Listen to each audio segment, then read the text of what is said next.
suis ici participant et intervenant à Casablanca Smart City, qui est une thématique très importante avec la résilience territoriale et la régénération territoriale. Alors j'ai apporté un éclairage sur la ville de Casablanca, qui est une ville qui a beaucoup d'atouts. Beaucoup d'efforts ont été faits au niveau de la capitale économique, dans le cadre des politiques publiques, du programme Ville sans bidonville, les instructions royales. Il faut le dire que Sa Majesté le Roi assiste et suit personnellement les projets de régénération urbaine.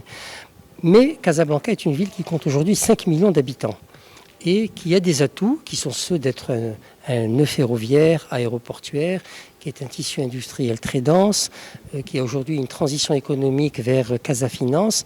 Ce sont les atouts. Maintenant, les contraintes sont des contraintes qui sont très importantes, qui sont ceux des grandes villes, des pays du Sud, et la ville de Casablanca ne fait pas exception.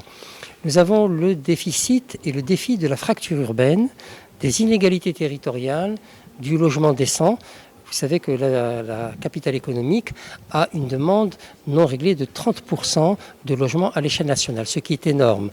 C'est la participation et le travail pour les jeunes, le transport, l'équité entre hommes et femmes et la jeunesse. Alors la jeunesse, c'est le principal défi.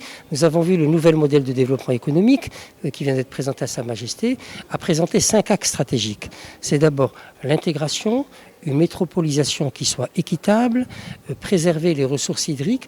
Donc ce sont tous les défis des agendas mondiaux. Si Casablanca demain veut être une ville, une capitale économique attractive et compétitive, elle doit engager la régénération territoriale, mais avec comme conditionnalité une intégration urbaine, une participation effective de la population et surtout la mise à niveau en termes d'encadrement. Merci.